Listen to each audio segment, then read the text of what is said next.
not on topo maps, not recorded as OGS cemeteries, I'm sure there's more waiting to be done.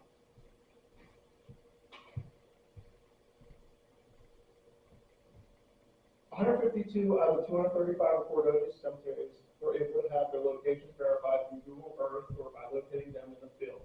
65%. Those that were not verified were because of a variety of factors that included not being granted property access. Not everyone will let me go and trump through their backyards. Being in remote locations, and because the location they recorded for them was marked as not being confident, so their true locations were somewhat of a mystery. Didn't have enough time to go on crazy goose chases for some of these. Interviews with locals may reveal their true locations, but due to time constraints, this was just not able to be done. However, the data collected is enough to draw a pattern in some of their placement from Washington County in correlation with WOTUS and the surrounding region. So let's talk a little bit here.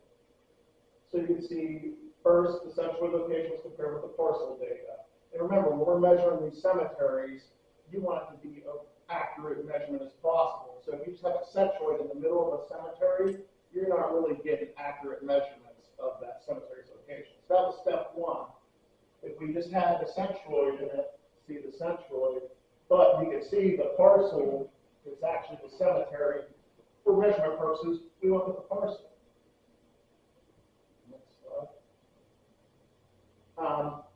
Cemetery runs were created by Google Earth, but they did not line up with a particular parcel.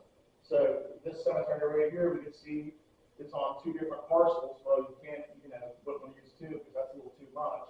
So we were able to go out there and do Google Earth and see on Google Earth. So that was an easy one. That has to be verified. So you can see how we did that. Next slide. So if a cemetery was not able to be seen via Google Earth, then a field visit using handheld trimble, some of your accuracy, was used. So, here's the question. So I had this location of the Wilson Cemetery, but where actually was it? What am I measuring from? So that's when you had to knuckle up and put the old boots on and going out and do some field verification. And there it is, I found it. Next slide. So, results. A slope analysis of the OGS cemeteries who had their location verified using the average of slope within their boundary shows 54% of OGS cemeteries are located on slope between 0 and 10%. 42% between slope between 10 and 20%, and 2% are above the 20% slope. The Chapel New England Cemetery has the highest average slope within the county that was identified at 34%. I just think the slope was interesting because slope is something that when we're going out surveying factors in. So you can see that these cemeteries are located on sloped landforms. It's not the most common in Washington County, Ohio, but it does happen. So, next slide. So the data collected shows the average distance of OGS cemetery place for roses, right? This is what it is. The slope stuff's interesting, but how far are these cemeteries from water? So here we go. The collected data shows that the average OGS cemetery distance from a WOTUS is 463 feet. The minimum recorded distance falls about 30 feet. Well, that is pretty close. While the maximum tops out at approximately 2,237 feet.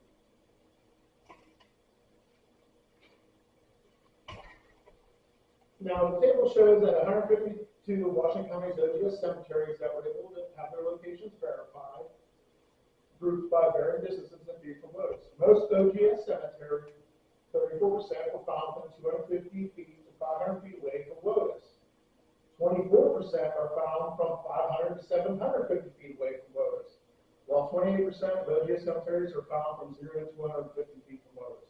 Only 5% of OGS cemeteries are within 100 feet of WOTUS. A common distance where earthwork testing is done around WOTUS. And that's a common distance. So when we're doing these WOTUS testing, I'm talking about the restricted testing. We only test around, it's common to test only 100 feet surrounding these WOTUS. Well, only 5.26% of these cemeteries were identified within that WOTUS testing zone. Look at how many are outside of that testing zone. So, 28% of OJ cemeteries are common distance from Lotus, and 5% of OJ cemeteries are common 100 feet of Lotus. A common distance for archaeological testing is done around Lotus according to USAC's interpretation of Section 106. As the data shows, cemetery placement within proximity to Lotus is not the norm.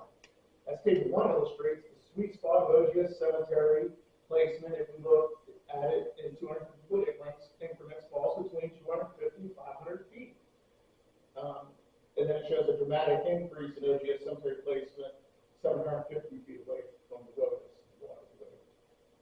The Ohio History Commission map viewer data set listed 2 cemeteries as the oldest in the township under the established column. The first OGS cemetery listed, Stanley Waterman Cemetery, resides in Watertown Township. The closest Lotus to the Stanley Waterman Cemetery falls 230 feet away from its location, outside of that standard testing zone. The second OGS cemetery listed, the second oldest OGS cemetery listed in the township is the Tice Cemetery, located in Ludlow Township. The closest Lotus to the Tice Cemetery falls 40 feet away from its location. While the Tice Cemetery is one of the 5% that has location within 100 feet of Lotus, the Stanley Waterman Cemetery falls just short of the sweet spot of cemetery placement in Washington County as identified, on 250 to 500 feet from the Lotus. The original Harmer Cemetery I mentioned earlier, why not use this analysis because only the parcel is known and not the exact location of its burial due to the destruction of the above ground resource from flooding, but using its parcel data shows it is 150 feet away from the closest Lotus, the Muscatine River. This shows that even older cemeteries during the county settlement were prone to avoid Lotus alongside the common archaeological testing zone used under the USAC's interpretation of Section 106. Next slide, please. So, in conclusion, putting the numbers behind the common notion of water avoidance and cemetery placement does offer something new.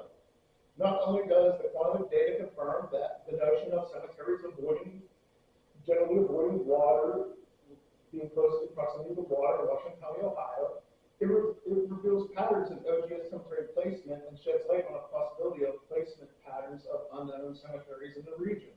The sweet spot of OGS cemetery placement in Washington County in relation to Lotus, according to David Fletcher, falls between 250 and 500 feet from Lotus.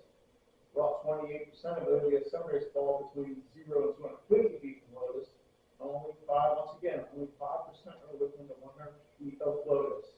A common distance of archaeological testing done around Lotus under the Army Corps' interpretation of Section 106.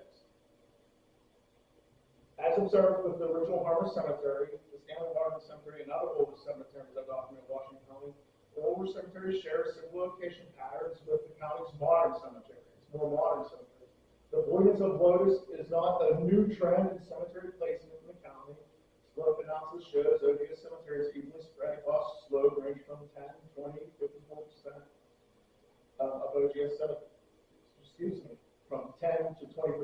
54% of OGS cemeteries are located on slope between 0 and 10%.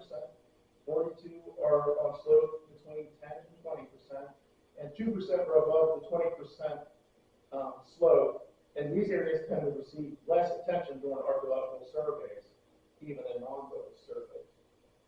But not for engineering surveys.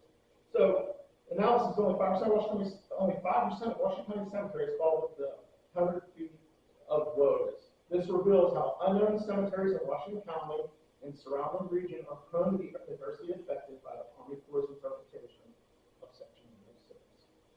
Thank you. Thanks, Ben, for filling out today. My pleasure. Thank you for joining us. This should be uploaded onto YouTube for Montauk Chapter number 3 YouTube channel very soon. Ben, thank you for coming out to talk tonight. Again, thank you, Matt, for hosting, allowing us to use your facility here in Greene County, Pennsylvania for this lecture tonight. We really do appreciate it. Everybody, thank you for coming out, and we'll be doing this again next month. Have a great night. Have a great one, everyone. Thanks for your time. Thanks.